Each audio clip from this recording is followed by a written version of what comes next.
So this is a webinar that we've been working on with Dr. Chris Fox from the Infectious Disease Research Institute for a little while. My name is Stephen Mastidi. I'm the Director of Inside Sales and Applications for Microfluidics. And with me on the line is Dr. Chris Fox. And we've been working on a vaccine adjuvant formulation with IDRI for many years now. And Chris has generously offered to give this webinar for us and to provide a lot of information about his work in the area of vaccine adjuvants for global health. To start, I'm going to just give a quick overview of microfluidics and what we do here. And then it's going to be about 5 minutes, and then after that, Chris is going to talk about his presentation. We will have opportunities for questions at the end after Chris is done. A little bit about microfluidics. We were founded in 1982, and we've been producing high-shear microfluidizer processors. We have a very large installed base of machines globally. We were acquired by IDRI Corporation about 5 years ago, and within that time, we've been merged into a material processing technologies platform with 3 other companies. And our technology is used for many different applications globally, from chemical to cosmetics, but most of our business is in the biopharma markets, so that's what the focus of this webinar will be. And we have a vast experience of doing process development and formulation development with our customers. We have a very large applications database here, as well as we have a very experienced engineering team who are very familiar with all of the regulatory CGMP manufacturing protocols. So we have a lot of experience helping our customers pass those regulatory hurdles and bring their products to market. This is what we do best. Our primary applications are nanoemulsions and cell disruption, but we also do a lot of work with polymer nanoparticles, liposomes, particle size reduction of different materials, as well as de-agglomeration. And for some applications, we can actually do molecular weight reduction.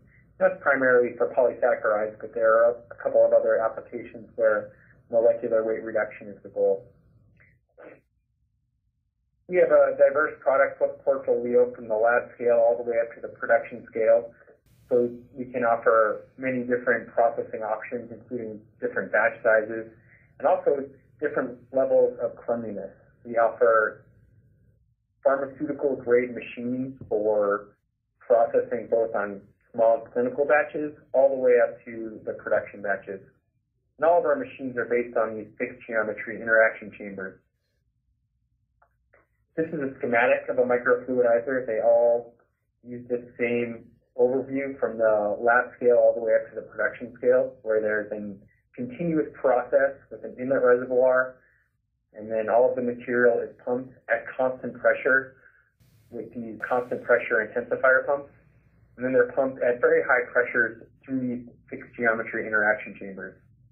Then downstream there's a heat exchanger or other energy removal device to remove any temperature or energy that was imparted on the material during processing. These are custom pumps, and they're designed to work with complicated materials, either slurries with high solid loading or materials with high viscosity. They're very, very robust pumps. Then this is a schematic of our interaction chambers. We have 2 types of interaction chambers. The one on the left, this is the Y-type interaction chamber, and the one on the right, this is the Z-type interaction chamber. These chambers work in a similar fashion where you expose liquid streams to very high pressures and force them through microchannels. So the Y-type chamber has 2 microchannels. Material comes in through the top. It is forced to split into 2 streams, and then those 2 streams are forced to impinge upon each other. The high pressures cause very high velocities within these microchannels, and then those high velocities then cause very high levels of shear and impact. For the Y-type chamber, the impact is used for mixing. Since these 2 streams impinge, you get very high levels of mixing. Mixing is important for a few different applications. The primary one is nanoemulsions. When you generate nanoemulsions, you generate very small oil droplets with very high surface area. And you need to coat this surface area with a surfactant. In order to do that, you need to make sure that the surfactant is available at the surface, or else the emulsions will not be stable. You need very high levels of mixing in order to ensure that the surfactant is available. So Y-type chambers are typically used for emulsions and lysosome applications, things like that. The Z-type chamber, you get similar levels of shear and impact, but the impact is a little different. Instead of forming an impinging jet, the stream is forced to impact a wall. And during that impact, you cause particle breaking. So we use this for particle size reduction, deagglomeration, and cell disruption applications. And then the other nice thing about these microchannel designs is that they scale up linear. When we go to a scale-up machine, we can put multiple of these microchannels in parallel and achieve the exact same results on the production machine. Since you can process with the same geometry microchannel at the same pressures, you get the exact same velocities and therefore the exact same levels of shear and impact, and therefore you get the same particle sizes on the production scale that you were able to generate on the lab scale.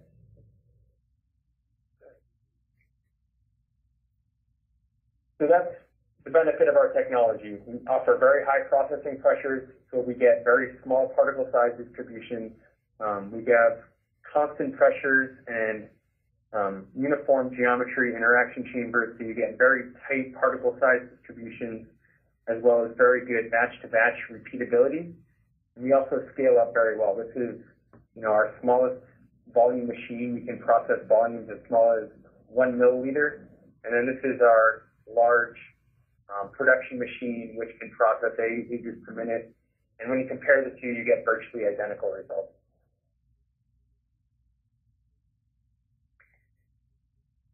And then we have a very diverse product portfolio, so odds are we have a machine that is very suitable for your application. Depending on your cleaning requirement, as well as your flow rates and batch sizes, it is likely that we have a microfluidizer that's right for you. All right, so without any further ado, I'm going to hand this over to Dr. Chris Fox. All right, thanks a lot, Steve. It's a great pleasure for me to present today, share a little bit about what we're doing in the field of vaccine adjuvants. So for my talk, I'll start off by introducing what it is we do here at IDRI, with a focus, of course, on vaccine adjuvants. And then I'll talk about 3 specific examples of formulations we've been working on with microfluidics technology, namely aqueous nanosuspensions or water emulsions and aluminum nanoparticles. And then I'll finish up by looking at some of our efforts to tech transfer the formulation and manufacture of these adjuvants to developing country manufacturers, and then where I think the field in general is headed. So IDRI has been around for over 20 years. We were founded by Steve Reed, who's currently the CEO. And, we started out by developing a diagnostic assay, a rapid test for leishmaniasis to replace the invasive procedure that Steve was familiar with from his 5 years in Brazil prior to founding IDRI. Since then, we've expanded to 125 employees, and we're largely funded by grants or contracts from the organizations you see listed here, and we're located in Seattle. We're a nonprofit, but we operate much like a biotech company in that we are focused on product development. So as I mentioned, we started out developing diagnostics, and we now have those on the market for neglected disease indications. Our vaccine and adjuvant program, we've developed both vaccine antigens as well as adjuvants that we've shared with partners, and we've done a total of 26 phase 1, phase 2 clinical trials with those components. And then we also have a drug discovery program for tuberculosis. And so those three activities are ongoing here at IDRI. It gives you an idea of the indications we're working on. So the pink shaded indications are where we have developed the antigens ourselves here at IDRI. And then the light blue indications are antigens from partners that are employing our adjuvants either clinically or preclinically. And we're also working on veterinary vaccine indications.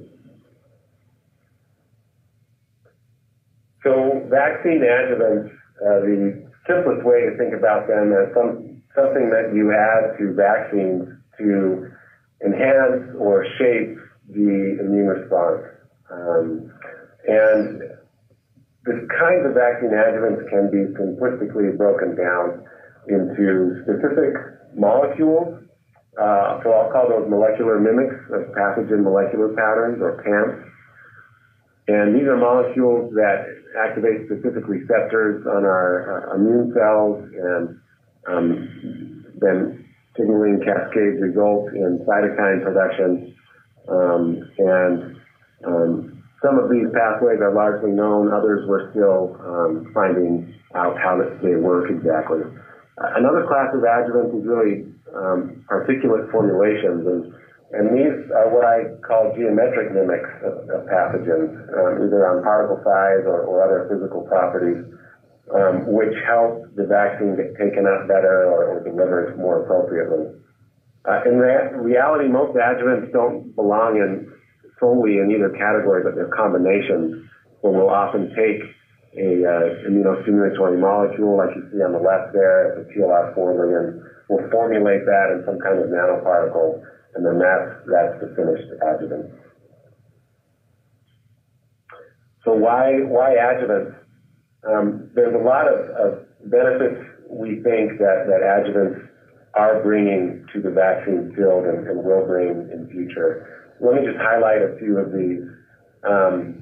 First of all, for indications where the current global vaccine supply is unable to cover the entire indicated population, so for instance, pandemic flu outbreak, where the world really couldn't manufacture enough vaccine rapidly to cover the entire population, adjuvants can facilitate dose sparing, meaning a reduced amount of vaccine can give an equivalent response with adjuvants as the higher amount of vaccine.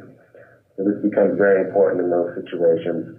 A similar benefit would be a reduced number of immunizations that could be facilitated by inclusion of adjuvants.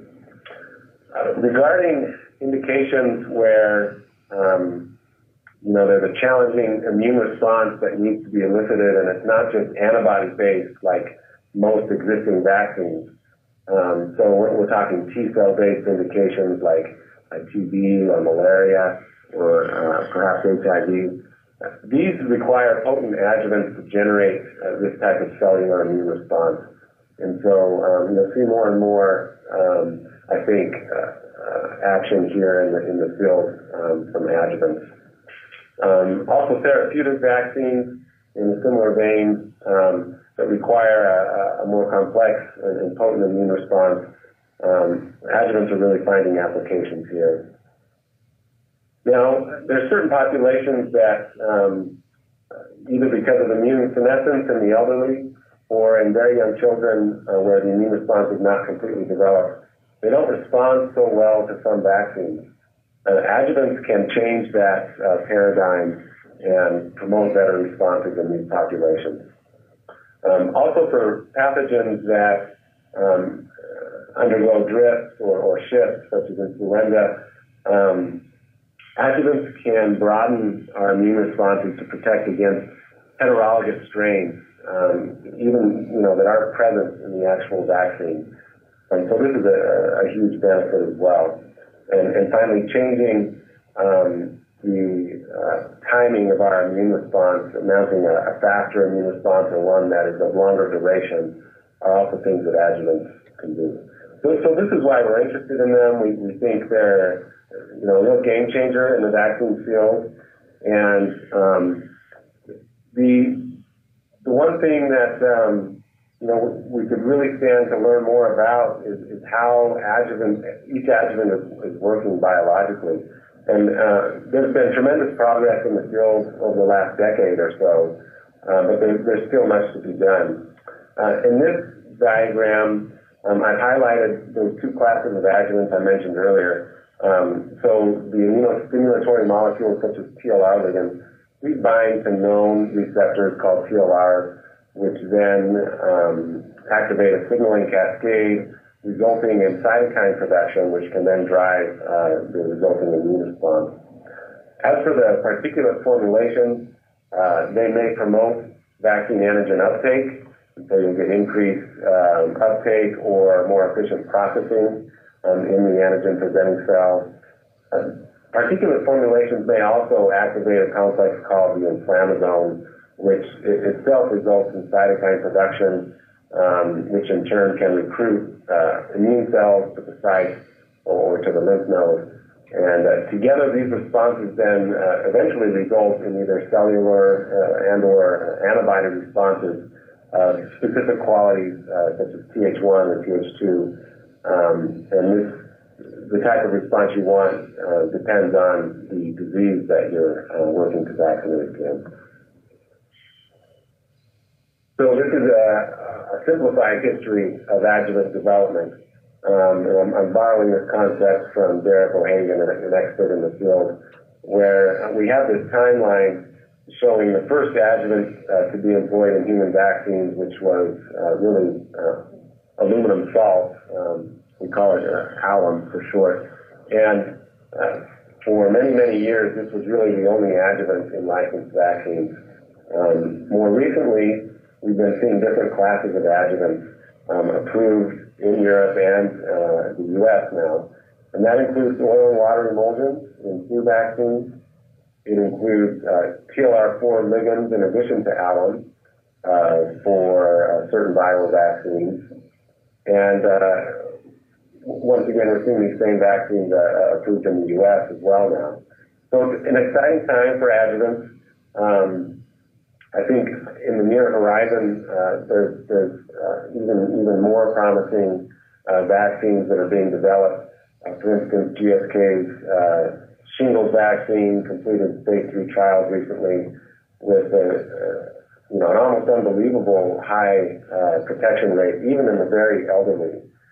And so that's a liposomal adjuvant containing 2 different immunostimulatory compounds. I mentioned the oil and water emulsion adjuvant. Canada last year approved a pediatric seasonal flu vaccine for very young children based on that principle of adjuvants increasing immune responses in young kids. So, for instance, a seasonal flu vaccine without adjuvant, you might expect something like 40% protection in this age group, meaning 6 months to 72 months of age. But with the adjuvant, that climbs up to over 85% vaccine efficacy. There's a malaria vaccine that's being rolled out in pilot stages with this same liposomal adjuvant I mentioned earlier in the shingles vaccine. And there's another immunostimulatory compound, a TLR9 ligand, which has also completed phase 3 testing. And so we'll be watching this closely to see where that goes. Overall, I think, very positive trajectory for the field. So specifically here at IDRI, we work on formulating various adjuvant compounds. So some of the molecules we work with are listed on the right here, various TLR ligands or saponins or combinations thereof. And we've developed some basic formulation platforms that we adapt according to the physical chemical properties of each TLR ligand. And so I'll be discussing some of these today. We also offer services to the field in general. So we're interested in partnering and licensing technologies based on adjuvants and vaccines.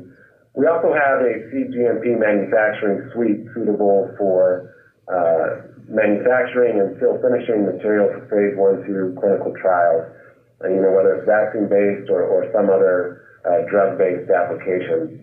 So I'd be happy to entertain any interested parties about using some of these services. Okay, let's get into a little bit of data. So the first example I'll talk about is an aqueous suspension that we developed here. We call it GLA-AF. GLA, the structure you see there, is a synthetic molecule. It's a TLR4 ligand, which is a mimic of natural lipopolysaccharide. And the idea here is a pathogen-associated molecular pattern. It induces a potent signaling cascade to TLR4, but it's insoluble due to its hydrophobic structure. So, you can't just drop this into a vaccine and run with it. It has to be formulated so it can go into solution.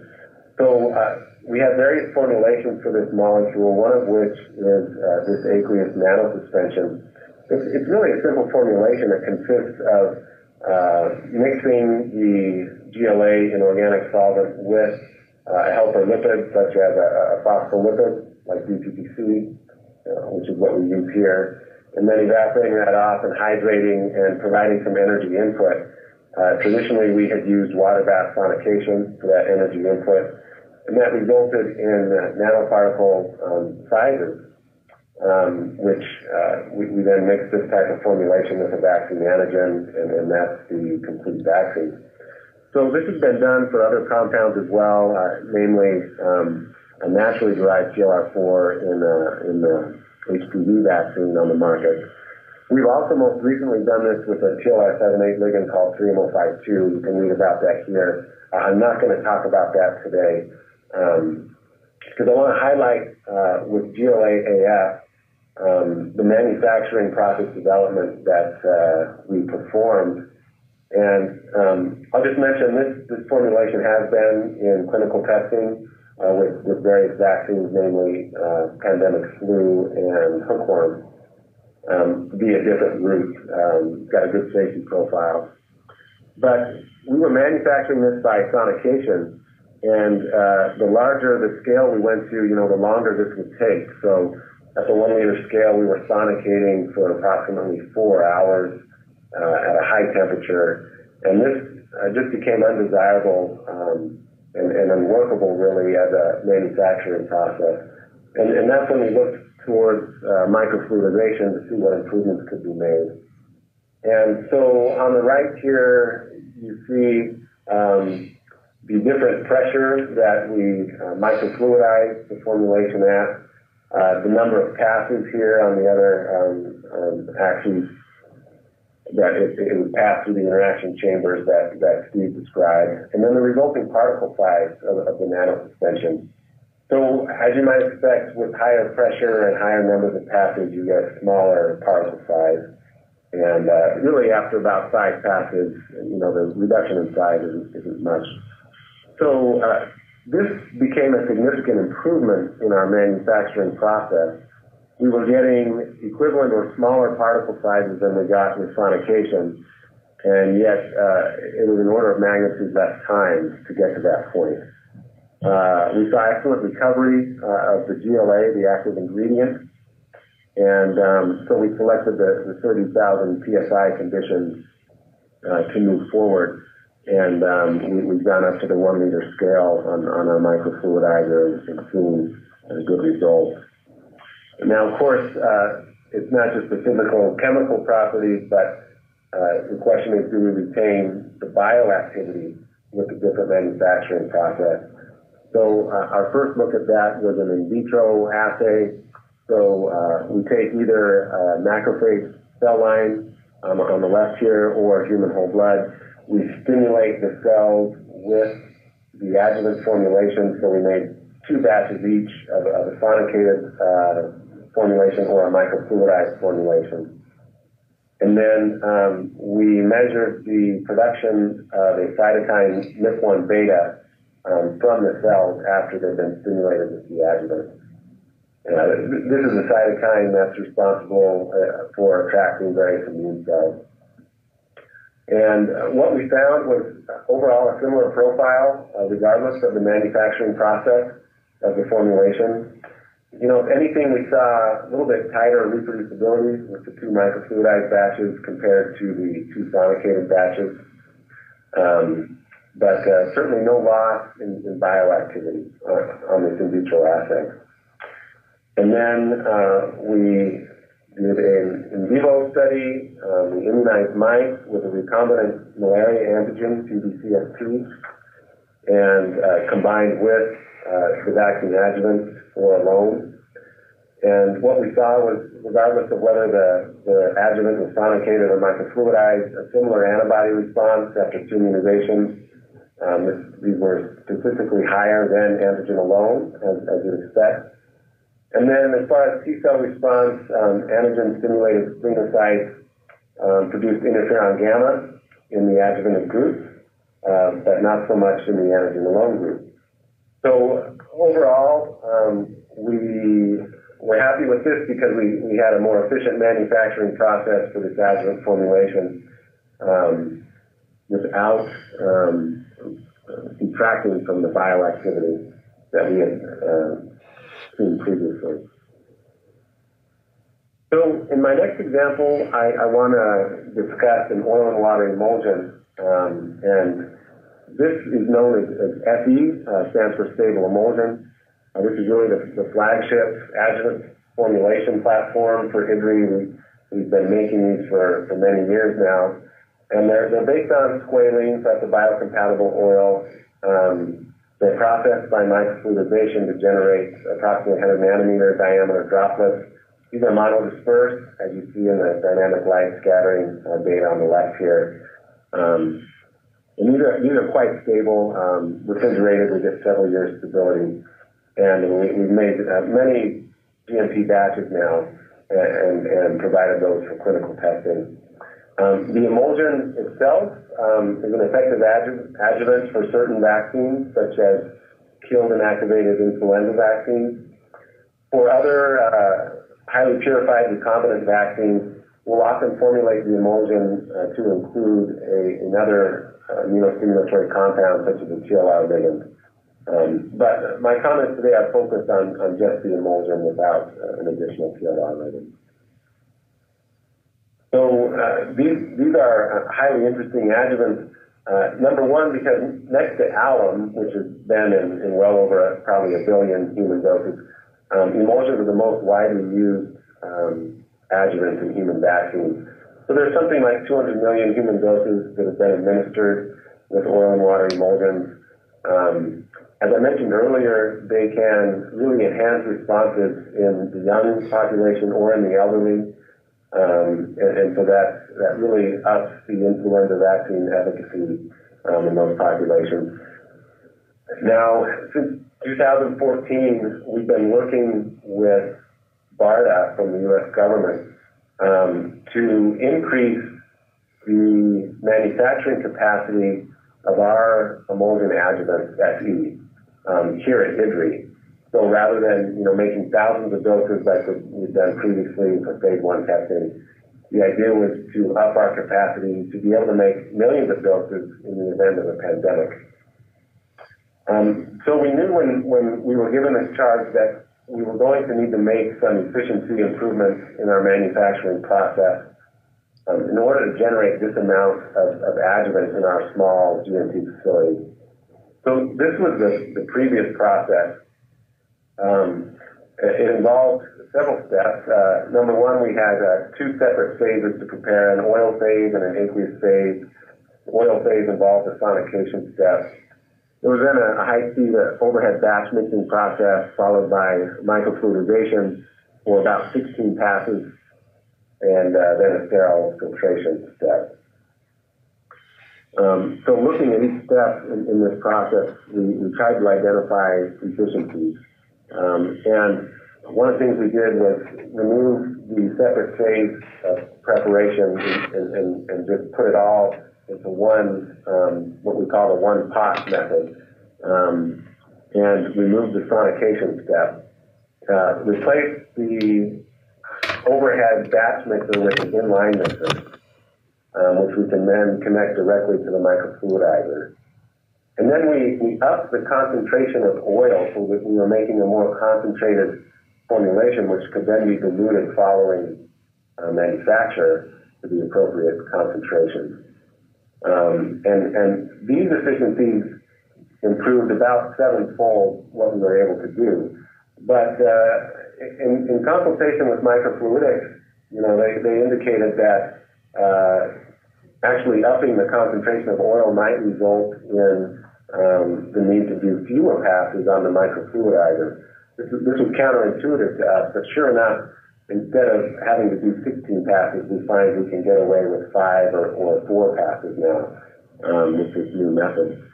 So here's what it looks like schematically. So instead of 2 phases, there's the 1-pot approach, inline mixer, the 5 passes now, and then the filtration and later dilution prior to use.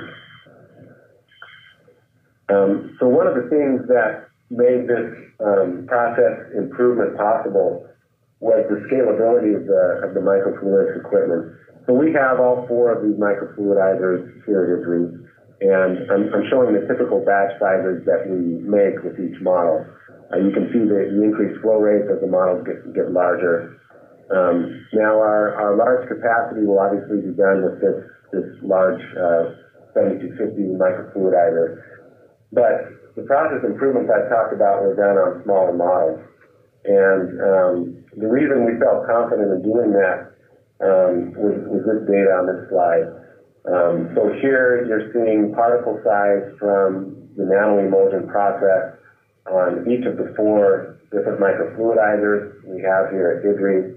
And the 5 passes I mentioned, you can see the particle size go down. Very similar performance in each microfluidizer. And so we were very happy to see this. And, I think as Steve indicated, it's due to the approach of using these parallel interaction chambers, I think, which allows this translation to the larger scale. But we didn't want to base all our decisions on the small scale. We certainly wanted to do some pilot batches. So these are some images of when we went back to Microfluidics facility near Boston, their pilot facility. This is Steve helping us make a 20-liter batch of FE. And as I mentioned, the model performed quite nicely, and we're now working on installing the equipment here at IDRI and implementing the more efficient method. So the last case study I want to transition to now is this is a newer project for us. This is earlier stage and certainly not in GMP manufacture or clinical testing. But this is based on the oldest adjuvant, which is alum. But we tried to take another look at alum and improve, if possible, on its properties to make a new formulation, which we're calling nanoalum. So, as I mentioned, alum's been around for a very long time.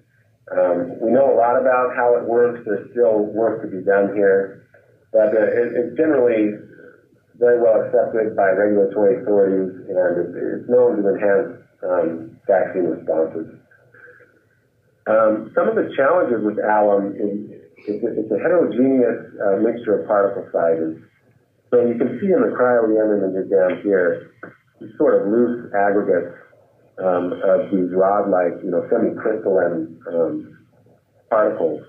And really you end up with a large range, anywhere from 100 nanometers to 10 microns of these aggregates.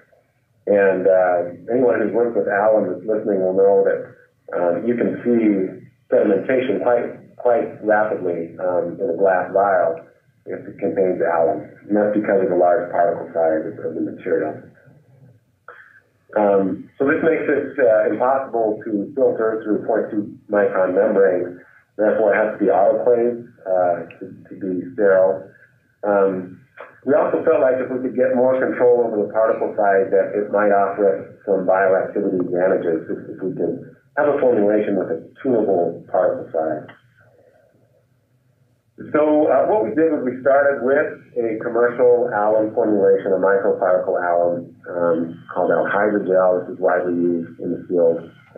And we knew from previous experience that if you sonicate or microfluidize with hydrogel, you will reduce the particle size, but it quite quickly re-aggregates into the original microparticle size. So our idea was to mix this alum with what we would call a sizing agent or a stabilizing agent. So what we ended up with was either pegylated phospholipid or polyacrylic acid. And so these polymer-based compounds, if they were present with the alum when it was microfluidized, they would allow us to maintain that nanoparticle size reduction. And so I'm showing you, this is another image of microparticle alum before it's processed. And then when it's processed in the presence of the pegylated phospholipid, you see these, we keep these sort of rod-like structures, but they don't aggregate anymore. They're individual particles. And we can tune the size based on the number of passes, as you see here on the right in the microfluidizer, or the pressure, or if one is interested in getting larger particles, say half microns, you can do a lower energy method like high-speed mix. In any case, we end up with particle sizes that now are small enough that they don't sediment. So the data I'm showing you on this slide is a technique called laser scattering optical profiling. And basically, you're shining a vertical laser light through a cuvette and monitoring the percent transmission through whatever formulation's in the cuvette. And so the time course I'm showing here, the red scans are the initial scans, and then moving to green are the most recent scans. This was over 4 hours with scans taken every minute. And what we saw with unprocessed alum was that you get very rapid sedimentation. So in other words, the top of the solution clarifies, you get more light through, while the bottom of the cuvette, due to sedimentation, less light comes through. On the other hand, the nanoparticle alum, you essentially see a constant transmission profile over time throughout the cuvette.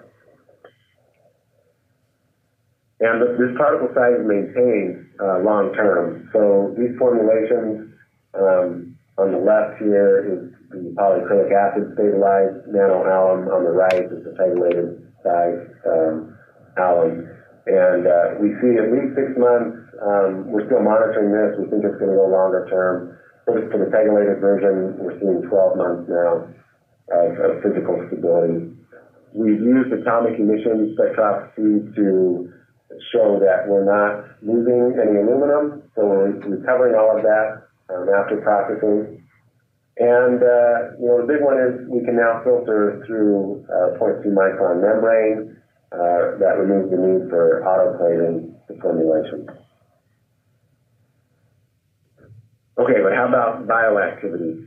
So this was interesting for us. We found that the adjuvant activity of nanoalum was highly dependent on the excipient modifier that we employed to maintain particle size. So our first studies were done with a 5,000 molecular weight pegylated lipid of various sizes. And almost in every case, we found reduced adjuvant responses compared to unprocessed alum. So we went back to the drawing board, used some different molecular weight polymers, and we ended up with 2,000 molecular weight PEG with DSP as the lipid, and an additional TLR4 ligand similar to the GLA I described earlier. This one's called FLA, and then a recombinant TB antigen that we developed here at IDRI called ID93. And we found that mice immunized with this formulation were able to maintain the appropriate immune response compared to unprocessed alum. So what I'm showing here is what we call a Th1 type immune response. These are CD4 T cells stimulated with antigen, and they then produce the cytokines shown. And what we're looking for is upregulation of interferon gamma, TNF, and CD154. And you can see in orange the unprocessed alum with the TLR4 ligand, And then in red is the nanoalum now.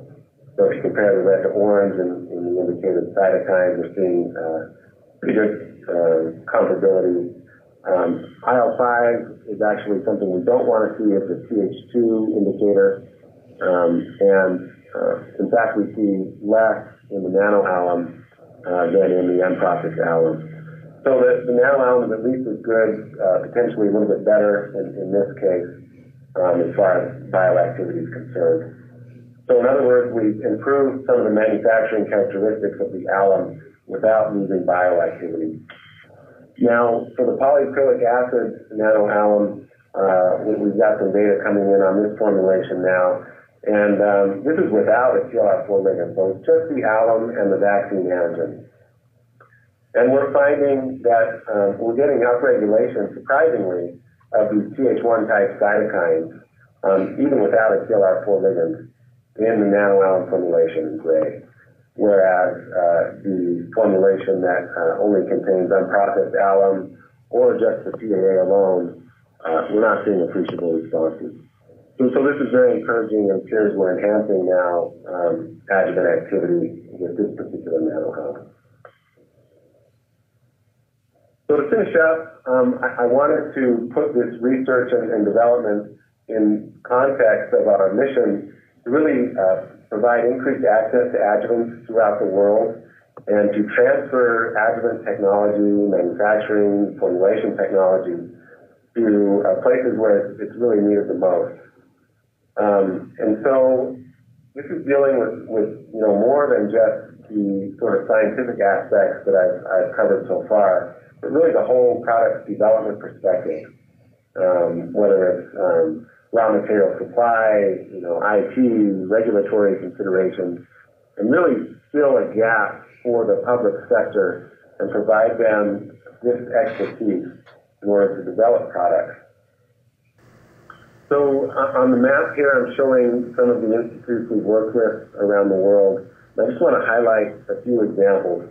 So I'll start off with Genova Biopharmaceuticals in Pune, India. You can see they've got a 110P model there. They also have a biopharma 110EH model. And we started working with them in 2010 and transferred the manufacturing process for the emulsion formulation with the TLR4 ligand GLA. And we've also transferred other formulations since then to them. And they've made very exciting progress with help from the Malaria Vaccine Institute and the Department of Biotechnology in India. They actually constructed a new building, a vaccine formulation center, to do this work. And I just received an email from my colleague there, Swarnendu Kaviraj, yesterday, saying that they finished GMP manufacture of the GLA-SE adjuvant earlier this year. And the phase 1 clinical trial with a malaria antigen, also manufactured in India, has initiated. They have 14 subjects immunized so far. So this is a great success story of a vaccine made in India for India, and it's a complex vaccine. It contains adjuvant components and antigen components.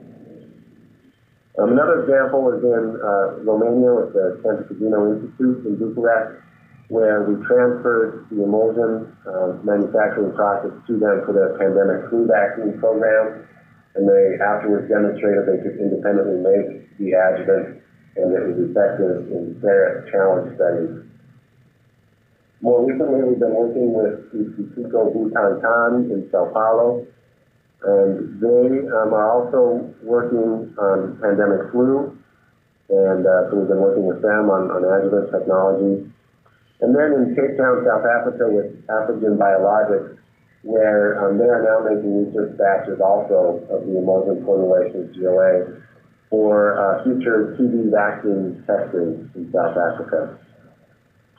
Now, besides actual manufacturing tech transfer, we've been working on higher level training of doctors and researchers on the benefits of adjuvants and their appropriate use. And so we've taught a course at CMC in Vellore, India, for 5 years. And we've also taught an online course sponsored by the Carlos Slim Health Institute. It's broadcast in Central America. And then we try to get the word out, of course, through publication. Here's the Romania example. It's published in Vaccine. Also, we just recently published a book really focused on practical aspects of adjuvant manufacture. And all this with the idea to really increase know-how and access for researchers and product developers around the world. So in the future, I think we can continue to see this acceleration of adjuvant technology in licensed products. Some of the things that we're watching and are participating in include developing thermal stable adjuvants. So this is the emulsion lyophilized into a cake. It can be stored at room temperature or elevated temperatures for multiple months. Also, adjuvants that can facilitate alternative routes of delivery. This is data from an intranasal administration of a combination adjuvant from our lab with a diarrheal disease antigen called amoebiasis from the University of Virginia. We're seeing protective efficacy. This is a very complex immune response that's required to generate this. And then also in immunotherapy applications, we're finding that adjuvanted vaccine combined with chemotherapy approaches can reduce time to cure. This is a leishmaniasis patient suffering from cutaneous leash. And we saw reduced time to cure in these patients, excuse me, if they were given vaccine along with chemotherapy. So with that, I'll conclude and leave some time for questions, Steve. I'll leave the conclusion slide up and turn the time back over to you. Great. Thank you very much, Chris, for that excellent presentation. We are very happy that we've been able to work with you for the past few years and are very excited about all the work that you do globally. And with that, I will open it up to questions. So if anybody has any questions, feel free to type them into the chat window. I see we already have one. Can you buy the adjuvant book online? You can. It's available online now. Okay, great. And do you have a bibliography for your applications using the microfluidizer technology? That's a good question. This presentation is probably as close as we've come to that. We try to publish everything we do as a nonprofit institute, and so more info can be found there.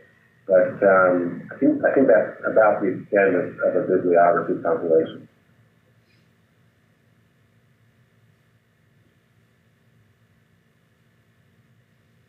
Okay, great. Are there any other questions?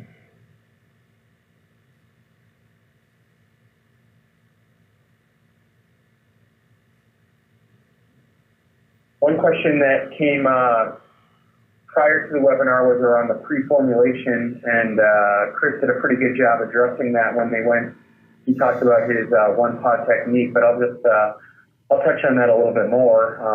With the microfluidizer processor, the mixing levels inside the interaction chambers are so high that typically, as long as you are able to get all of your ingredients dissolved and into your formulation in some sort of a somewhat homogeneous method, combining them inside the interaction chamber is actually pretty typical, and we have noticed that formulation work gets a lot easier when you're using our technology. Another question we had was around the types of interaction chambers that you use for these applications. Chris, I know that you're using a Y-type interaction chamber for the emulsion.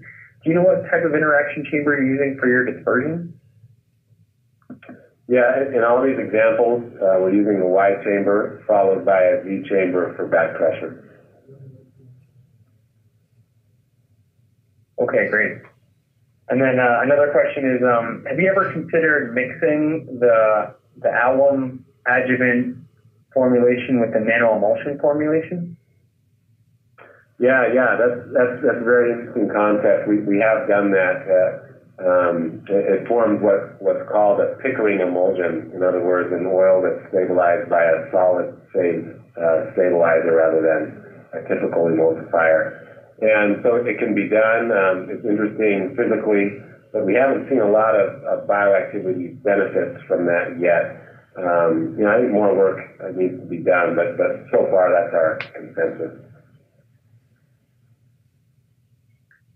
Okay, great. All right, if there are not any other questions, I'd just like to take this opportunity once again to thank Chris and conclude the webinar, unless Chris, you have any further comments. No, just thanks a lot, Steve, for the opportunity, and look forward to hopefully working with some of the listeners in future.